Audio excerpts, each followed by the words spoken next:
시간에 우리 하나님 말씀 하나님 말씀 볼 텐데 오늘 회중 찬양과 또 찬양대 찬양과 또 찬양밴드에 드렸던 복음송 모두 축복이 되었습니다.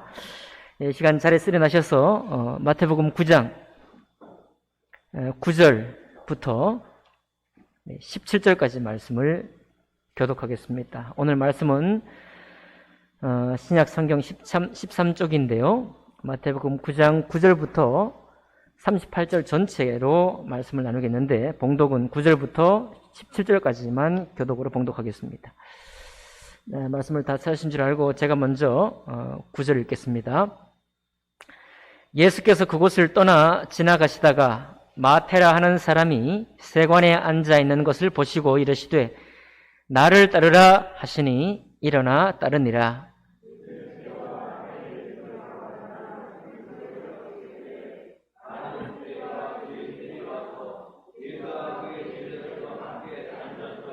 바리새인들이 보고 그의 제자들에게 이르되 어찌하여 너희 선생은 세리와 죄인들과 함께 잡수시느냐? 예수께서 들으시고 이르시되 건강한 자에게는 물가가 쓸데 없고 병든 자에게야 쓸데 있느냐? 너희는 가서 내가 긍휼을 원하고 제사를 원하지 아니하노라 하신 뜻이 무엇인지 배우라. 나는 의인을 부르러 온 것이 아니요 죄인을 부르러 왔노라 하시니라.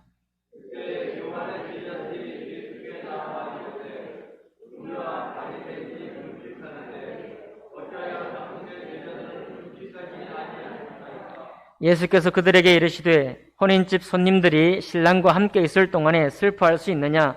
그러나 신랑을 빼앗길 날이 이르리니 그때에는 금식할 것이니라.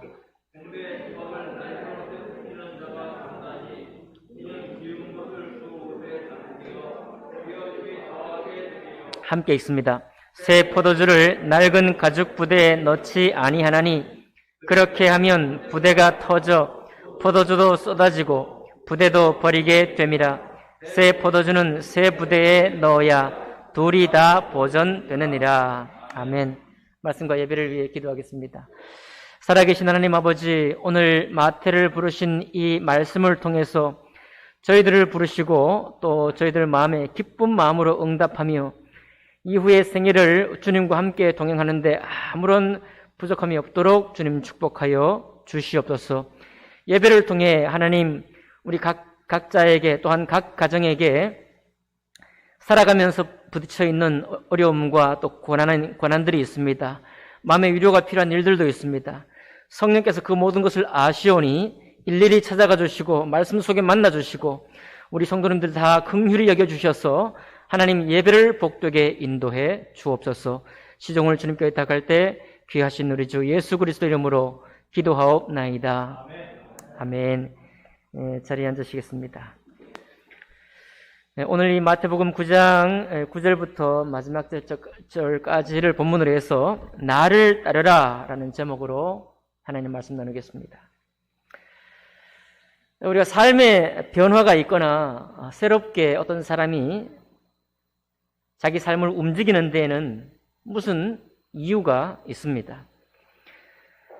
대개 어떤 이유가 있을까요? 내 관심사가 무엇인지,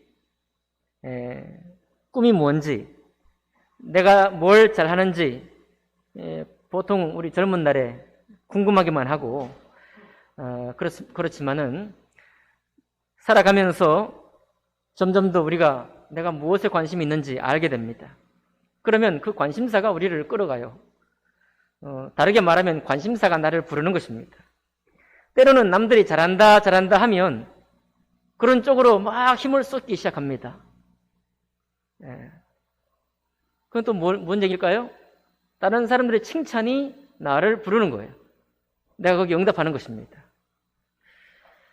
예전에 가정의 달 세미나 하면 부부 말씀을 전할 때 남편들을 아내 여러분 칭찬하시면 정말 좋아합니다. 그런 얘기 많이 했습니다. 남자들은 단순합니다. 그런 얘기 많이 했어요. 맞습니다. 잘한다 하면 정말 잘한 줄 알고 열심히 합니다. 여러분들도 그렇습니까? 우리의 생애가 잘한다 하면 괜히 거기에 마음이 들어갑니다. 더 힘을 쏟게 되죠. 때로는 우리가 하는 일의 어떤 결과, 그 결과가 잘 되거나 못 되거나에 따라서 우리가 이끌려요. 우리 일의 결과가 또한 우리를 부르는 것입니다. 또 때로는 우리가 좀 원하는 그런 것은 아니지만 전혀 예상치 못한 충격적인 일을 당하게 되면 우리의 삶의 방향이 확 바뀝니다. 이것은 하나님을 따라 사는 삶이 아니어도 이 세상에 사는 이 땅에 사는 삶이지만 그 삶이 두 번째 인생 혹은 두 번째 삶, 두 번째 직업 이런 것들을 선택할 때에도 예상치 못한 어떤 마음의 깨달음이나 충격적인 어떤 일을 만나게 될 때 우리 삶이 변하는 것을 알 수 있습니다. 이 모든 것들은 다 이 세상 속에서 우리가 이 땅에 사는 삶 속에서 우리를 부르는 부르심이에요. 그 모든 것도 다 부르심입니다. 왜냐하면 그 부르심이 우리를 이끌어가기 때문에 우리는 그것을 부르심이다, 콜링이다 이렇게 말할 수가 있는 것입니다. 자, 그런데 오늘 이 마태를 부르신 이 말씀은 하나님이 여러분과 저를 부르는 그 부르심을 말하고 있습니다. 특별히 하나님의 일이라고 하는 그 일에 대해서 우리를 부르고 있는 말씀이에요. 오늘 이 말씀을 통해서 여러분과 제가 은혜를 나누기 원하고 하나님이 우리를 부르고 있다는 사실에 대해서 우리가 응답해 갈 수 있기를 원하는 것입니다. 9장 우리 9절 보니까요. 예수께서 그곳을 떠나 지나가시다가 마태라 하는 사람이 세관에 앉아 있는 것을 보시고 이르시되 나를 따르라 하시니 일어나 따르니라 이렇게 말하고 있습니다. 그래서 인생이 우리를 부르는 게 아니라 하나님 예수님이 마태를 부르러 온 거예요. 이 마태는 누구냐면 세관에 앉아 있다고 말씀했죠. 신약 성경에 따르면 세리다. 오늘 말로 하면 세금 징수원이다. 세금 거두는 업무를 보는 세무사다. 등등 이렇게 말할 수가 있겠습니다. 그 세무사 혹은 세금 징수원, 세금을 걷는 일을 하는 이 마태를 우리 주님이 부르러 오셨어요. 그러니까 이 마태는 자기 직업이 있어요, 없어요? 자기 직업이 있어요. 이 마태는 젊은 사람일까요? 늙은 사람, 나이가 좀 든 사람일까요? 예, 고맙습니다. 하여튼 잘은 모르지만 직업을 가지고 직장 생활을 꽤 할 만큼의 나이는 된 사람이에요. 예? 그래서 마태를 주님이 부르러 오셨습니다. 그러면 우리가 직장 생활을 하고 있고 내가 이제 내 꿈이 뭔지 고민하다가 꿈을 발견하고 내 관심사가 뭔지 몰랐다가 관심사도 찾고 이러쿵저러쿵 인생 살아오면서 여러 가지 친구나 주변 사람들의 격려를 통해서 내가 어떤 직업을 선택했고 그 직장 생활을 지금 하고 있으니까 아주 안정적인 사람입니다. 특별히 이 신약시대의 세금 징수원, 세리는 아주 안정적인 사람이에요. 안정적인 사람일 뿐만 아니라 부가 보장된 사람입니다. 유대인들 사회에서 이 세금 징수원과 하고는 창기와 똑같이 죄인 취급받았어요. 이유는 몇 가지 있습니다. 당시에 로마가 이스라엘을 지배했는데 세금을 거두어서 누구에게 갖다 내는가 하면 로마의 정부에 내는 겁니다. 우리 일제시대 때, 이제 국가의 녹을 먹는 사람이 일하면 그 세금이나 그 돈이 조선총독부에 들어가는 것처럼 똑같이 로마 정부 또 지방 정부에 들어가는 것이죠. 그러니까 유대인들을 볼 때 세금 징수하는 사람들은 애국자라기보다는 매국노다. 예. 자기 백성들의 고혈을 빨아. 당시에 세금 징수는 여러분 오늘도 오늘날은 좀 다르지만은 그래도 세금을 거두는 사람이 조금 덧붙여서 이렇게 세금을 거두어서 할당된 액수는 정부에다 내고 나머지는 자기가 취할 수 있는 그런 사람들이에요. 그렇기 때문에 사회적으로도 죄인 취급받은 거예요. 사회적으로. 얼마나 유대인들이 볼 때 얄밉겠어요. 네. 바로 그런 이 마태에게 왔습니다.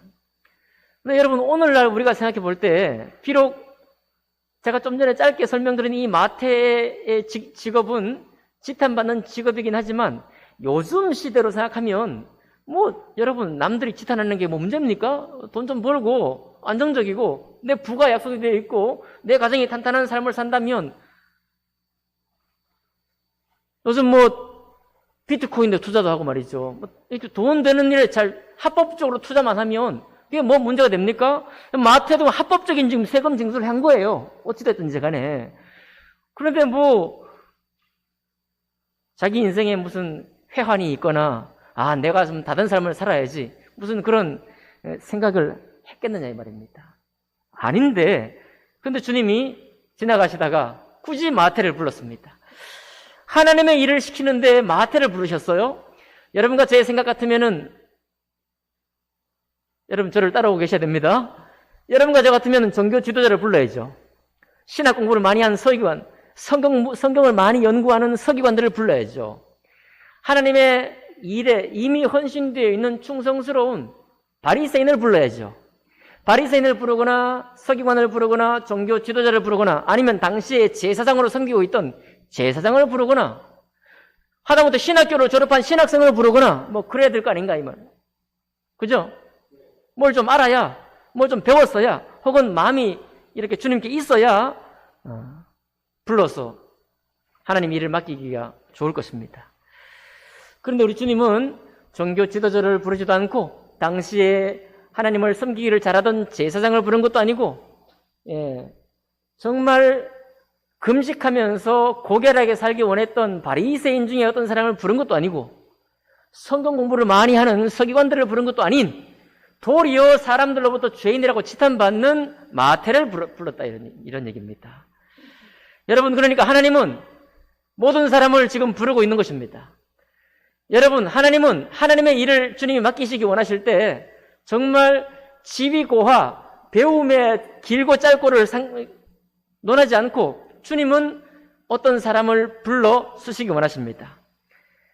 아무도 안 믿으시죠? 믿으십니까? 12절 보니까 왜 주님이 마태를 부르시느냐? 예수께서 들으시고 이르시되 건강한 자에게는 의사가 쓸데없고 병든 자에게라야 쓸데있느니라. 너희는 가서 내가 긍휼을 원하고 제사를 원하지 아니하노라. 나는 의인을 부르러 온 것이 아니요 누구를 부르러 왔어요? 죄인을 부르러 왔노라 라고 말씀하고 있습니다. 여러분 하나님의 거룩한 일을 하기에 가장 합당한 사람은 하나님 앞에 겸손한 사람입니다. 한번 따라해 볼까요? 하나님 앞에 겸손한 사람. 하나님 앞에 겸손한 사람. 하나님 앞에 겸손한 사람은 하나님께 주권을 내어드리는 사람입니다.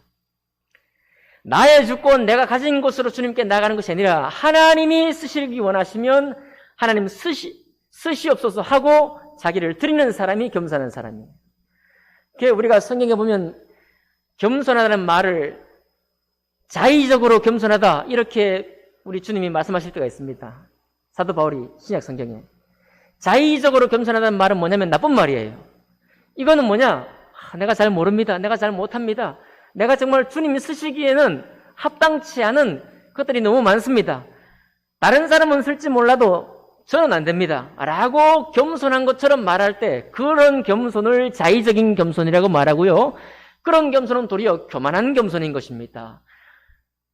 하나님 앞에 그게 솔직한 내 마음인 것 같지만 그게 바로 교만하다는 거예요. 이유가 뭐냐?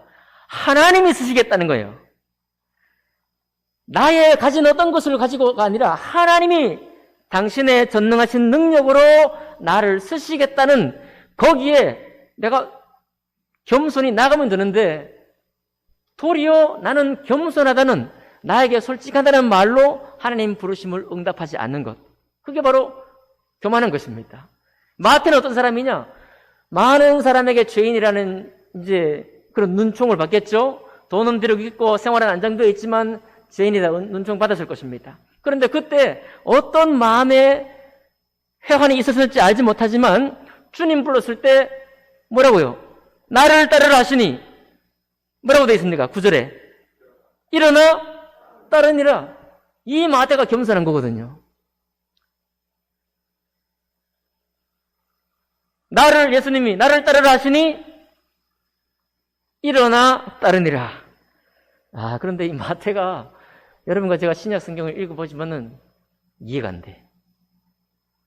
이렇게 쉽게 따라갈 수가 있습니까? 이렇게 금방 따라갈 수가 있나요? 여러분 모세를 보면 마태가 얼마나 대단한 순종을 했는지 알 수 있습니다. 모세를 잠깐 보겠습니다. 여러분 하나님이 모세도 부르셨죠.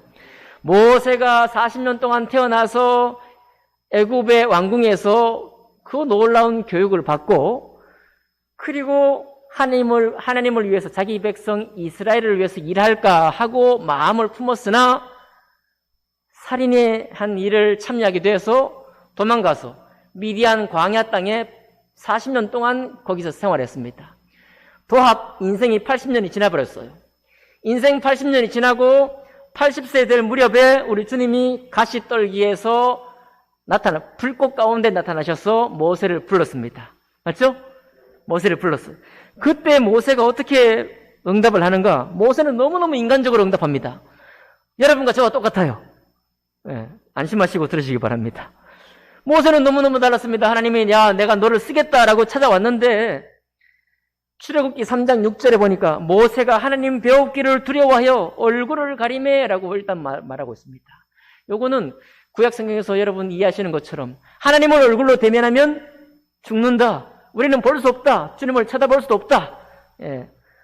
대통령 얼굴도 옛날에는 잘 못 봤는데 말이죠. 하나님이 얼마나 더 경외할 만한 분입니까? 자, 그렇게 했는데 우리 주님이 모세 너를 통해서 이 애굽에서 고생하는 이스라엘을 불러 젖과 꿀이 흐르는 가나안 땅으로 인도하는 인도자로 삼겠다라고 했더니 모세 대답이 뭐냐면 출애굽기 3장 11절에 내가 누구에게 바로에게 가며 이스라엘 자손을 애굽에서 인도하여 내리까?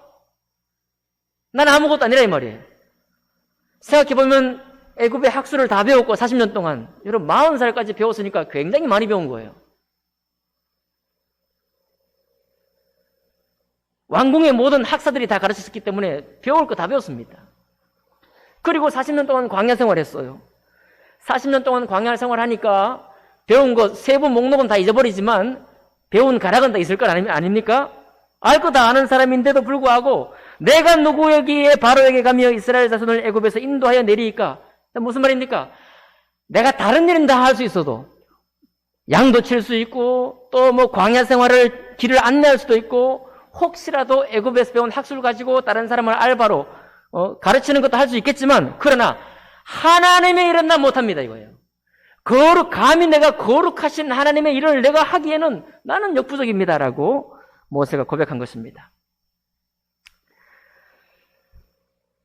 그러면서 또 하나님이 또 격려하니까 모세가 또 이렇게 말해요. 그들이 내게 묻기를 그의 이름이 무엇이냐 하리니 내가 무엇이라고 그들에게 말하리까? 모세는 근심이 많습니다. 네가 만난 신을 만났다고 하는데 그 신이 너를 우리에게 보냈다고 하는데 도대체 그 신의 이름이 무엇이냐라고 물을 때 내가 뭐라고 대답합니까?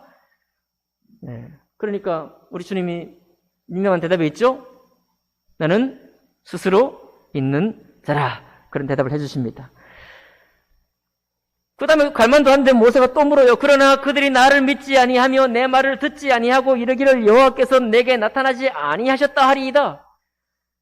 그래, 네 말을 듣고 보니까 하나님이 너에게 나타났다는 건 사실인 것 같아. 예. 그렇지만 아니죠. 하나님의 이름은 알았지만 하나님이 너에게 나타난 것 같지 않다라고 묻는다면 증거를 보여달라고 묻는다면 내가 무슨 말 하겠습니까? 라고 모세가 따져 물었어요.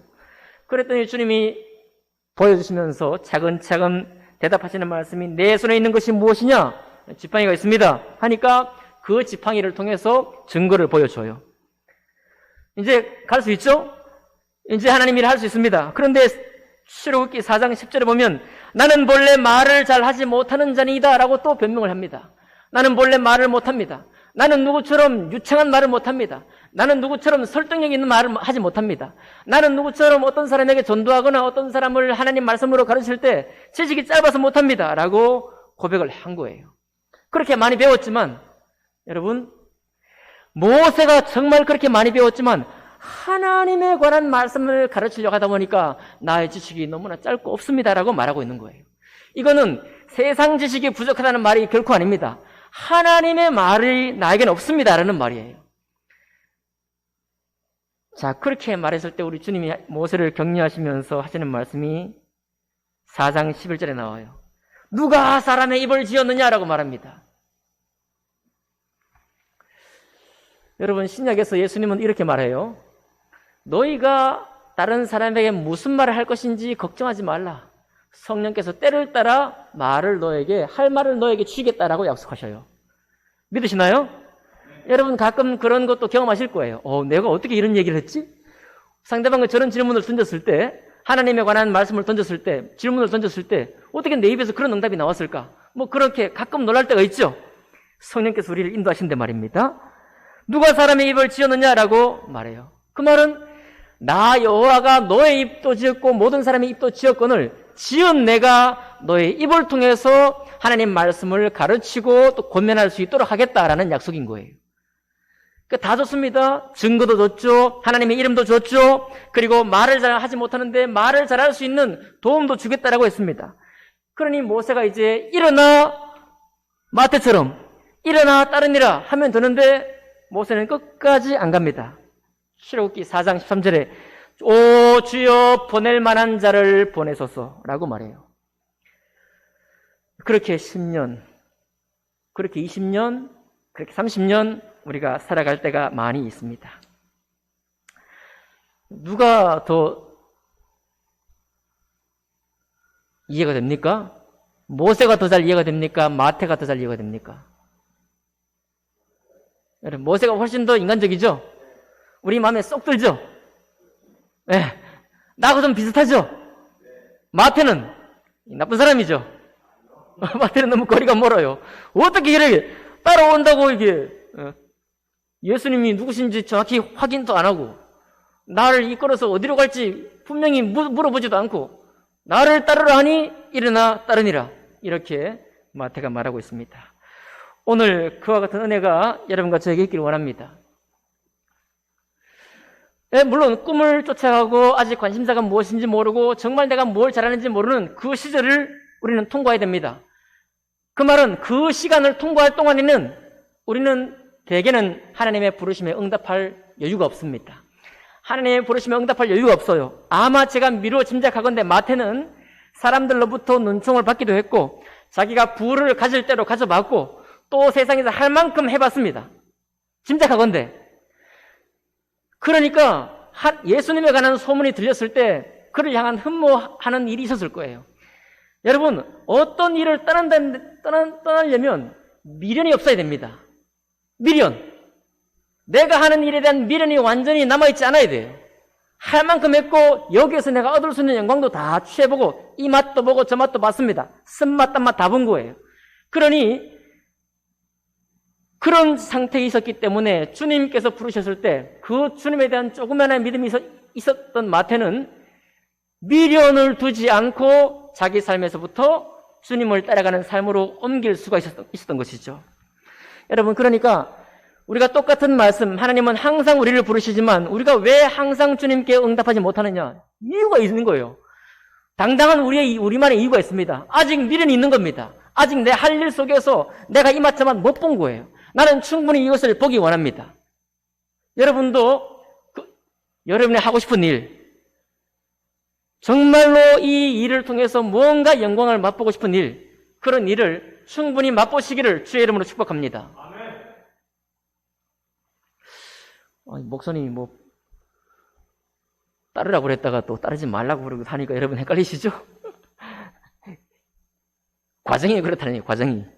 과정이 그렇다는 것입니다. 자, 그런데요, 너무 정말 여러분과 제가 지금까지 그렇게 생각해왔던 일들 중에 하나님이 오늘 특별히 여러분과 저에게 하시고 싶은 말씀이 있습니다.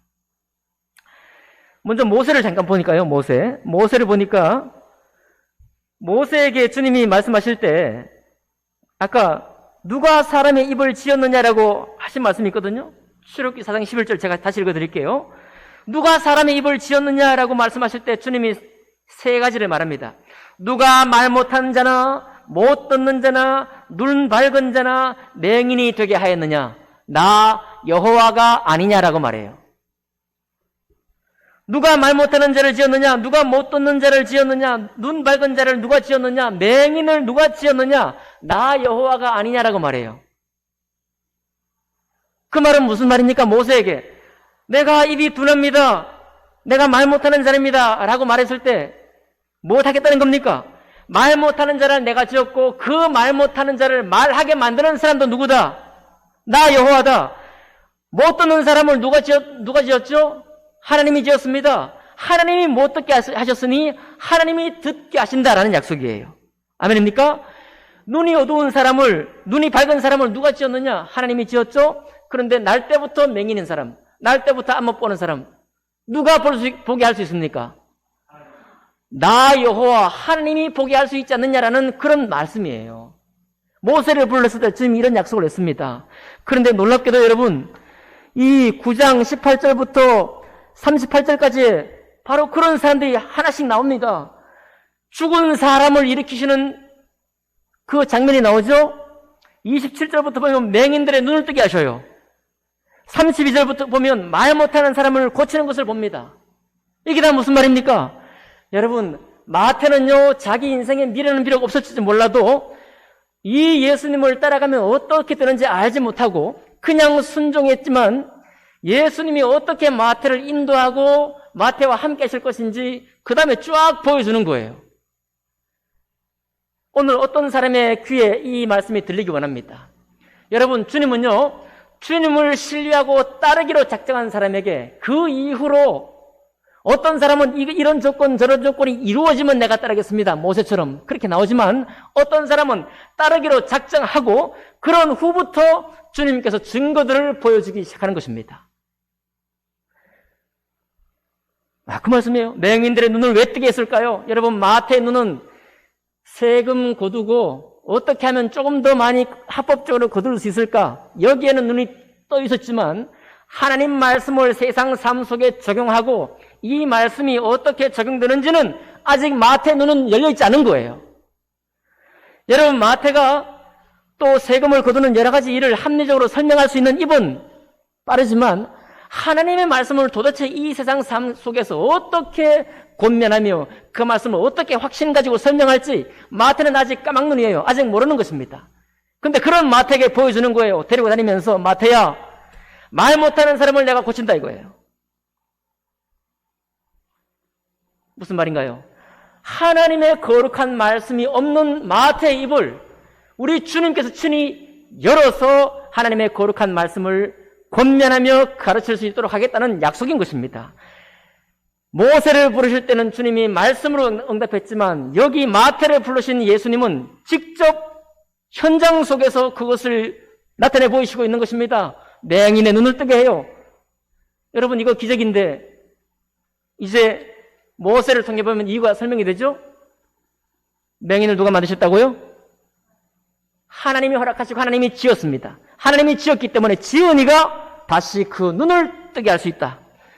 말 못하는 일을 누가 지었다고요? 누가 용납했다고요? 하나님이 용납하고 하나님이 지으셨습니다.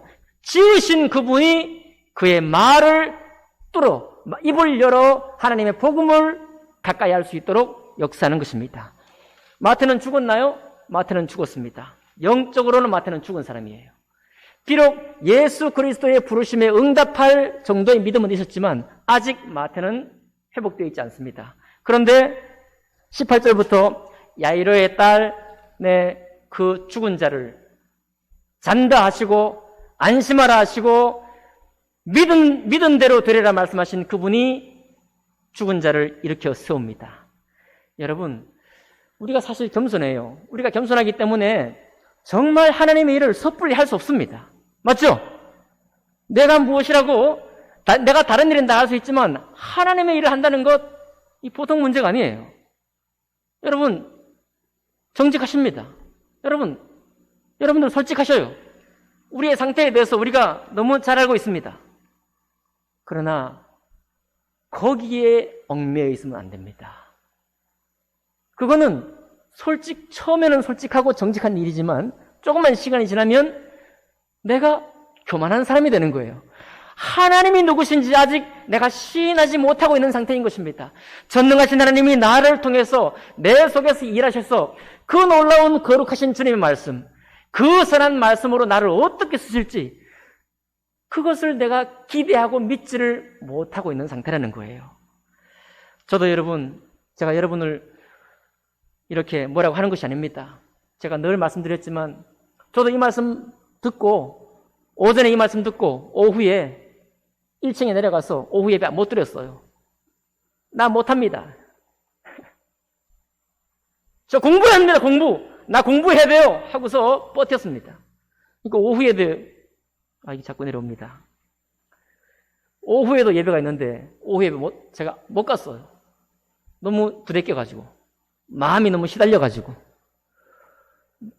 너무 간단하잖아요. 모세처럼 나 이런 것 때는 못 가고, 내가 말이 둔하고, 내가 주님이 누구신지 잘 모르겠고, 여러 가지 변명하는 사람 보면 마음이 좀 편한데, 마태는 변명도 하지 않잖아요? 나를 따르라 하시니 일어나 따르니라.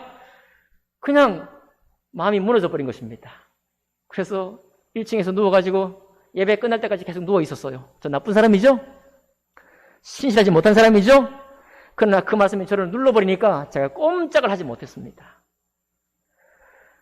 여러분과 저의 인생을 다 통틀어서, 그리고 한 번밖에 없는 이 땅의 삶을 가지고 하나님의 그 거룩한 말씀 앞에 서 있는 나 자신을 다시 한번 돌아보실 수 있기를 바랍니다. 나는 어떤 사람일까? 나는 어떻게 주님 앞에 다시 서기를 원할까?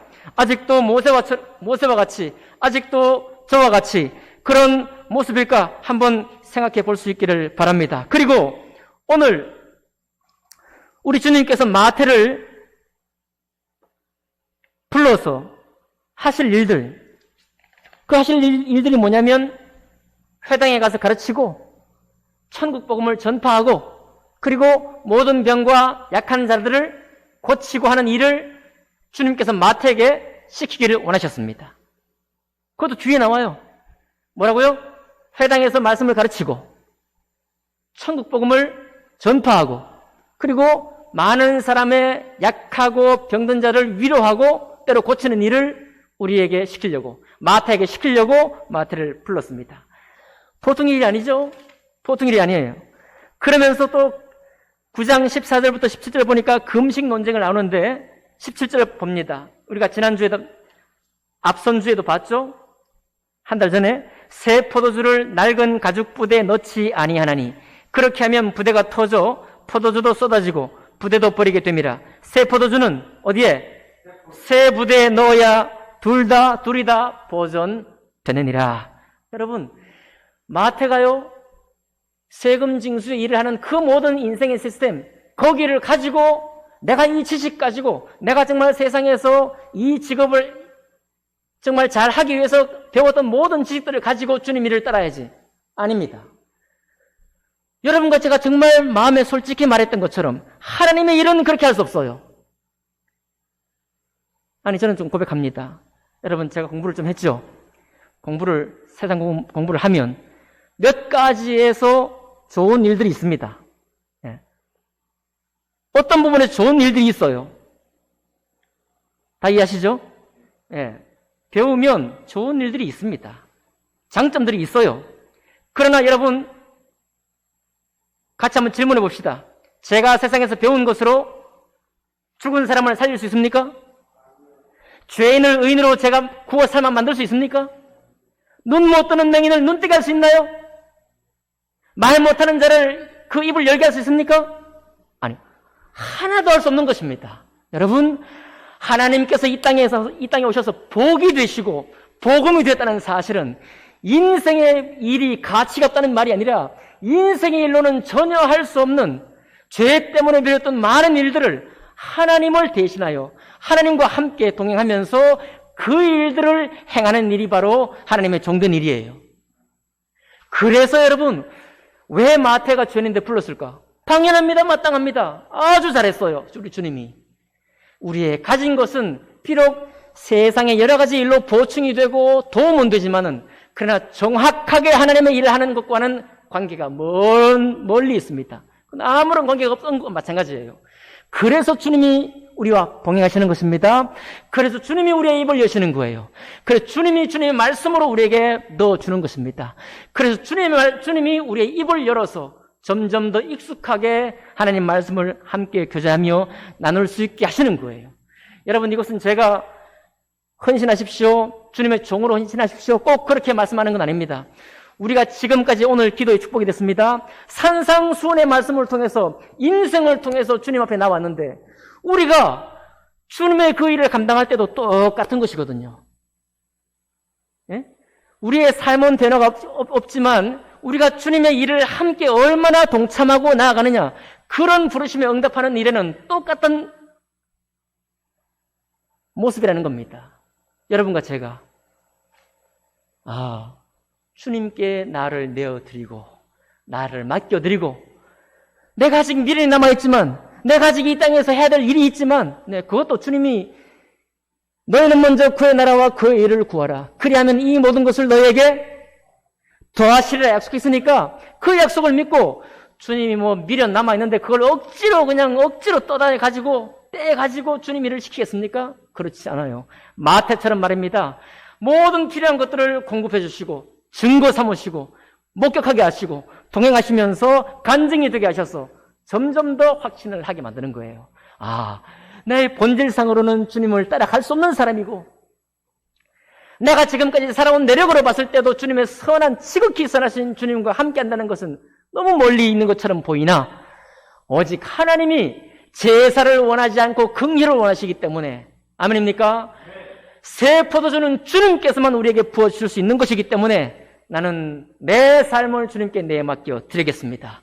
주님 나를 사용해 주시고 내 삶을 통틀어서 주님 교제하여 주셔서 아버지께서 역사하시고 주님 새롭게 하셔서 하나님의 이 놀라운 거룩한 일, 복음을 전파하는 일, 회당에서 가르치는 일, 그리고 약한 사람을 위로하고 다시 세우는 일, 이 일을 감당할 수 있도록 도와 주옵소서. 그 약속 붙들고 나는 주님이 나를 따라오너라, 얘야 나를 따라오너라, 그럴 때 일어나 따를 수가 있게 되는 것입니다. 아멘인가요? 여러분, 우리가 이제 우리 자신을 다시 돌아봅시다. 한편으로는 우리는 솔직했고, 또 한편으로는 주님을 때로는 거절도 하면서 시간을 자꾸 미루기도 하면서 달려왔습니다. 그러나 오늘 마태를 여러분 주목해 봅시다. 모세는 이미 익숙한 것이고 모세의 심정은 이미 충분히 공감한 바요. 마태를 한번 주목해 보십시다. 주님, 내가 많은 걸 배워서가 아니요, 내가 많은 것을 준비되어서가 아니라 유일하게 참되신 하나님인 주님이 나를 불러 쓰시겠다면 내가 응답하겠습니다. 내 삶을 어떤 모습으로 주님께 드리든, 말씀의 교사로 드리든, 주일학교 교사로 드리든, 내가 이제는 본격적으로 주님의 말씀과 교제하며 그 말씀으로 서로 교제하고 그 말씀을 통해서 나의 지인들, 나의 아는 사람들에게 천국 복음을 함께 나눌 수 있는 그런 사람으로 쓰임받기 원합니다. 라고 주님 앞에 나아가지 않겠습니까? 그러면 그가 바로 오늘 마태예요. 종교 지도자가 아닙니다. 여러분 기억합시다. 목사가 아니에요. 신학생이 아닙니다. 전도사가 아니에요. 그렇게 응답하고 나오는 사람에게 바로 주님의 거룩한 일을 맡기시고 쓰신다는 하나님의 말씀입니다. 오늘 그 말씀에 응답하시면서 주님께 우리 자신의 삶을 내어드리고 놀라운 주님의 영광을 내 일평생 동안 누릴 수 있는 여러분과 제가 되기를 주님 이름으로 축복합니다. 기도하겠습니다.